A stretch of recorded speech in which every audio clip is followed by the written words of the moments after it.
औलाद का मोह। दिलीप और सुधांशु नाम के दो भाई थे। दिलीप की शादी कावेरी के साथ हुई और सुधांशु की शादी माया के साथ। शादी के बाद दोनों भाई अपनी अपनी पत्नी के साथ खुशी खुशी रहा करते थे। दोनों भाइयों के परिवार एक ही घर में रहता था। साथ में खाना, साथ में घूमना, कुल मिलाकर दोनों भाइयों का परिवार खुशहाल परिवार था। कुछ सालों के बाद दिलीप की पत्नी कावेरी को एक बेटा हुआ। भैया, आज मैं बहुत खुश हूँ। चाचा बन गया हूँ मैं। हाँ भाई साहब, इस बच्चे के घर में आने से तो रौनक आ गई है। मैं सबको बताऊंगी कि मैं तो चाची बन गई हूँ, चाची। तुम दोनों कितने अच्छे हो। हमारे बच्चे के आने से ऐसे खुश हो रहे हो जैसे ये बच्चा तुम्हारा ही हो। बस भैया, अब आपका बेटा इस दुनिया में आ गया ना, हम भी कोशिश करेंगे कि हमारा भी बच्चा जल्दी से इस दुनिया में आ जाए। और फिर आपका और हमारा बच्चा दोनों मिलकर दिन भर घर के आंगन में खेला करेंगे। कितना मजा आएगा ना। सच कहती हो माया, मैं भी उसी दिन का इंतजार कर रही हूँ जब तुम्हारी भी गोद भर जाएगी और मेरे बेटे को एक छोटा भाई या बहन मिल जाएगी। 1 साल बीत जाता है। दिलीप और कावेरी का बेटा अब 1 साल का हो चुका था, लेकिन सुधांशु और माया की कोई औलाद नहीं होती। माया, लगता है कि हमारी जिंदगी में बच्चे का सुख ही नहीं है। ऐसा क्यों कहते हैं? दिलीप भाई साहब का बेटा भी तो हमारा ही बेटा है ना। तुम्हारी बात बिल्कुल ठीक है माया, लेकिन फिर भी हमारा खुद का एक बच्चा होता तो कितना अच्छा होता। हाँ, कावेरी भाभी भी हमेशा कहती हैं उन्हें अपने बेटे के लिए एक छोटा भाई या बहन चाहिए। लेकिन देखिए ना, हमारी तो किस्मत ही कितनी खराब है। हमारे तो सारे ट्रीटमेंट भी फेल हो चुके हैं। डॉक्टर ने भी साफ साफ कह दिया है कि तुम कभी माँ नहीं बन सकती। वही तो सुधांशु, बहुत बुरी किस्मत है हमारी। लेकिन माया, हम अपनी किस्मत को इतना क्यों कोस रहे हैं? हम दिलीप भाई साहब के बेटे को अपने बेटे की तरह ही प्यार कर सकते हैं ना। हाँ जी, बिल्कुल सच कहा। मैं भी वैसा कर सकती हूँ। चाची हूँ, उसे छोटी माँ का प्यार नहीं दूंगी क्या? कुछ दिनों के बाद दिलीप का एक दोस्त दिलीप से मिलने के लिए आता है। अरे क्या बात है दिलीप, बधाई हो बधाई। और घर तो काफी बड़ा है तुम्हारा। वैसे तुमने अपने बेटे के बारे में क्या सोचा है? भैया, और क्या सोचेंगे, बस उसे पढ़ा लिखा कर अफसर बनाएंगे, उसकी पढ़ाई पर खर्च करेंगे। अरे भाभी, आपकी तो इतनी सारी प्रॉपर्टी है, आपको किस बात की चिंता? ले देकर एक बेटा ही तो है। अरे नहीं दोस्त, तुम गलत समझ रहे हो। इस घर में मैं और मेरा छोटा भाई दोनों रहते हैं। इस घर का आधा हिस्सा मेरे छोटे भाई का है। अच्छा, कितने बच्चे हैं तुम्हारे छोटे भाई के? भैया, उनके साथ ना कुछ प्रॉब्लम है। मेरी देवरानी कभी माँ नहीं बन सकती। अरे फिर किस बात की चिंता? अरे मैं तो कहता हूँ अपने बेटे के भविष्य के बारे में सोचिए ही मत। बस ये घर उसके नाम करवा दीजिए। देखिए, आपके भाई का भी कोई बच्चा नहीं है तो सब कुछ आपके बेटे को ही मिलना चाहिए। लेकिन ऐसा करना क्या सही होगा? अगर उनका बच्चा नहीं है तो क्या हुआ? ये घर आधा उनका है, उनकी जो मर्जी है वो करे। अरे कैसे बात करते हो? उनकी कोई औलाद नहीं है, वो क्या करेंगे प्रॉपर्टी अपने नाम रखकर? हाँ, वैसे भाई साहब, आपकी बात तो बिल्कुल सही है।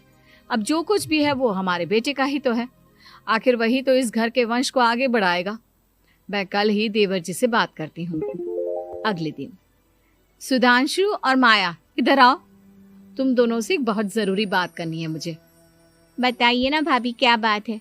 आपको कहीं जाना है तो आप अपने बेटे को मेरे पास छोड़कर जाइए। मैं ही पूरा दिन रख लूंगी उसे। अरे नहीं माया, वो तो मुझे पता है। मैं किसी और चीज के बारे में बात करना चाहती हूँ। बताइए ना भाभी, क्या बात है? देखिए देवर जी, आपका कोई बच्चा है नहीं, लेकिन मैं जानती हूँ कि आप हमारे बेटे को अपने बेटे की तरह ही प्यार करते हैं। भाभी, बेटी की तरह नहीं, वो हमारा ही बेटा है। मेरे लिए तो वो मेरा ही बच्चा है। वही तो फिर क्यों ना ये सारी प्रॉपर्टी हम मेरे बेटे के नाम करवा दे? क्योंकि तुम्हारा हो या मेरा, हम सबका एक ही तो है बेटा। लेकिन भाभी, अभी तो वो सिर्फ 1 साल का है।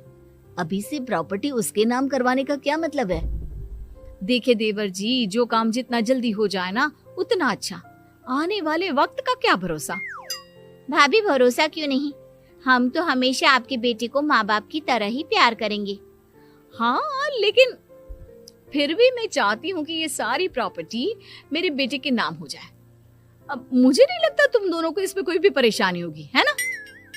भाभी वैसे तो आप जो कह रही हैं वो बहुत जल्दबाजी है, लेकिन फिर भी अगर आपको ऐसा लगता है तो ठीक है, कल ही प्रॉपर्टी के पेपर बनवा लीजिए, मैं और माया उस पर साइन कर देंगे।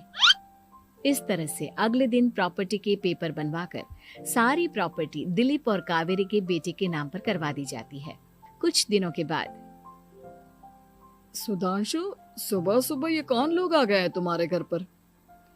भैया वो ऊपर वाला कमरा खाली पड़ा था ना, सोच रहा था किराएदार रख देता हूँ। लेकिन किराएदार रखने से पहले आपने हमसे पूछा भी नहीं। भाभी इसमें आपसे पूछने वाली क्या बात थी, हमें एक ही कमरे की जरूरत थी, इसलिए सोचा दूसरा कमरा किराए पर दे देते हैं, कुछ इनकम हो जाएगी। अरे माया, ये सारी प्रॉपर्टी अब मेरे बेटे के नाम पर है और यहाँ पर जो कुछ भी होगा उसके लिए तुम्हें मेरी या दिलीप की परमिशन तो लेनी पड़ेगी ना। हाँ सुधांशु, तुम्हारी भाभी ठीक ही तो कह रही है। अब देखो, तुमने खुद अपने हाथों से ये प्रॉपर्टी हमारे बेटे के नाम की है, वह अभी बहुत छोटा है, तो इस घर से रिलेटेड सारे फैसले तुम्हें हमसे पूछ कर लेने चाहिए। भाभी हमें तो लगा था कि आप हम लोगों से बहुत प्यार करती हैं, लेकिन आप तो हमारे साथ भेदभाव करने लगी। अरे, इसमें भेदभाव करने वाली क्या बात है? और मैंने कौन सा तुमसे कुछ गलत मांग लिया? अरे ले देकर मेरा बेटा इकलौता इस पूरे वंश का वारिस है, सब कुछ उसके नाम है। तुम्हें इस बात से जलन क्यों हो रही है? भाभी माया को जलन नहीं हो रही, वो तो बस ऐसे ही कह रही थी।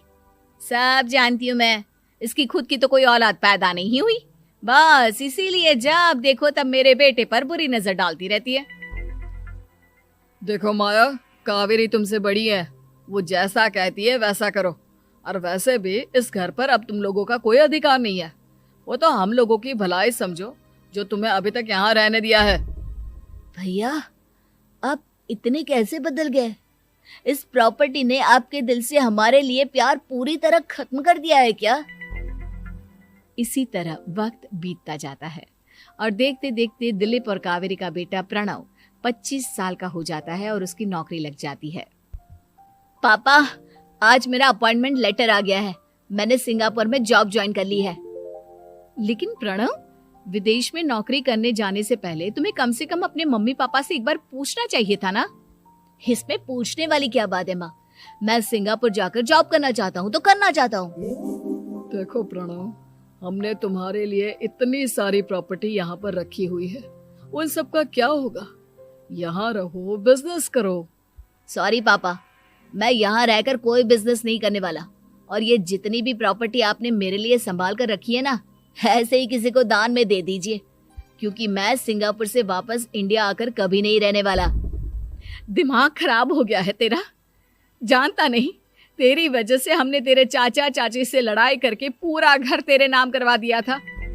हाँ तो ऐसा करने से पहले आपको सोचना चाहिए था ना। और मम्मा, मैं तो वैसे भी उस वक्त 1 साल का था, मेरा इस मैटर से कोई लेना देना नहीं है। कैसी बात कर रहा है ये लड़का? अरे तेरी वजह से अपने छोटे भाई से दुश्मनी लेकर बैठा हूं मैंने तो उसे घर से भी निकाल दिया। जानता नहीं तू, बाजू वाले घर में एक छोटा सा कमरा किराए पर लेकर रहते हैं तेरे चाचा चाची, और ये सब मैंने तेरे लिए किया। देखिए पापा, आपने जो कुछ भी किया अपने लिए किया। मैंने आपसे कब कहा था कि मुझे ये प्रॉपर्टी और घर चाहिए? और वैसे भी अपने भाई के साथ इस तरह का बिहेव करके आपने कोई अच्छा काम तो किया नहीं। तू सही कह रहा है बेटा, हमने तेरे चक्कर में अपने छोटे भाई जैसे देवर और बहन जैसी देवरानी को इस घर से निकाल दिया। बहुत बड़ी गलती हो गई मुझसे। ठीक है मॉम, तो अब आप अपनी गलती सुधारो, लेकिन मुझे तो फॉरेन जाना है, मैं वहीं जाऊंगा। अब आगे क्या करना है ये आपका डिसीजन है। और प्रणव सिंगापुर जॉब करने के लिए चला जाता है। कुछ दिनों के बाद जब दिलीप और कावेरी को अपनी गलती का एहसास होता है तो वो सुधांशु के घर पहुंचती है। सुधांशु, माया, हमें माफ कर दो, हमसे बहुत बड़ी गलती हो गई। क्या हुआ भाभी? आज इतने सालों के बाद आप हम गरीब लोगों के घर क्या करने आई हैं? भाभी, हमने तो खुशी खुशी अपने भतीजे को सब कुछ दे दिया, अब हमारे पास कुछ भी नहीं बचा है। भाई मुझसे बहुत बड़ी गलती हो गई, जो तेरे जैसे भाई को मैंने प्रॉपर्टी के चक्कर में घर से निकाला, और जिसके लिए मैंने ये सब कुछ किया वो खुद ही विदेश चला गया। भैया भाभी, जिस बेटे के लिए आपने हम लोगों को इतनी तकलीफ दी, आपस के प्यार को बिगाड़ा, जब वही आपसे दूर चला गया तो आपको इस बात का एहसास हुआ। लेकिन माफ कीजिए, अब हम आपके साथ रहने के लिए उस घर में नहीं आ सकते। नहीं नहीं माया, ऐसा मत कहो, मुझसे बहुत बड़ी गलती हो गई, प्लीज वापस चलो, मैं वो घर फिर से तुम्हारे नाम कर देती हूँ। भाभी, मैं उस घर का क्या करूंगी?